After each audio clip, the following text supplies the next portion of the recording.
59. Friday's Reckoning. Hello, Elmarie. I've got news for you. Clear your schedule and make sure you leave Somerset West in time to be at George Regional Court on Friday. Hello, Natasha. What's going on? You're scaring me. Elmarie, you getting divorced on Friday. The judge wants your divorce finalized. Congratulations are in order. The Earth's axis shattered, catapulting me into a cosmic vortex.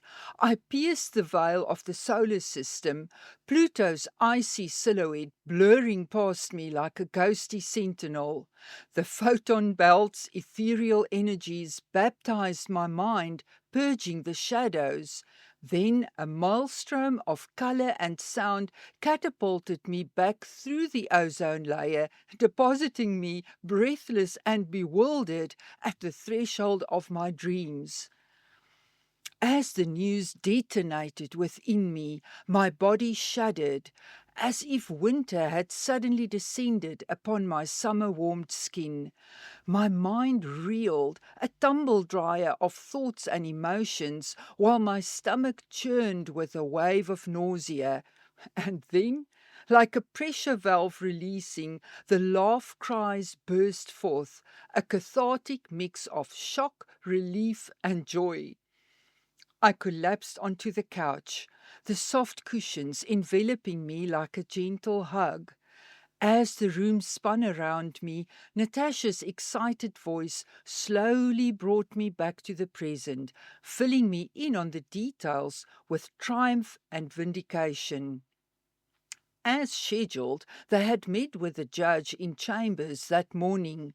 The judge paged through the thick file, noticed the maintenance payments, and commented, "Yes, this is right. It's great that he is paying her maintenance."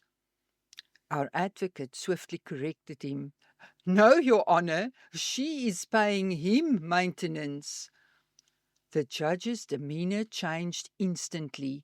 He turned furious with Henny, rebuking him for creating sideshows, muddying the waters, and delaying the process.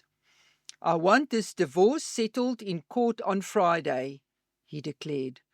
With a stern gaze at Henny, he added, "You know the saying, he who represents himself is a fool. See you in court on Friday." Natasha was ecstatic about the meeting's outcome, her first tangible victory since our divorce proceedings began. Her intuition had proven remarkably astute, and she was buoyed by the success. As they left the court, Natasha promptly handed Henny a settlement agreement, carefully crafted by her and signed by me the previous week. The next move was his. Would he accept the agreement or choose to face us in court? Either way, Friday, 15 February, would be the first time Henny and I had shared the same space in months. It took me until the next morning to fully comprehend and absorb her news. Yet, there was still that little voice, a voice of dread and doom, one that whispered menacingly, "Don't be so sure that this is over yet. You know that with Henny there's always something or the other. Wait till Friday morning, and let's see what happens then."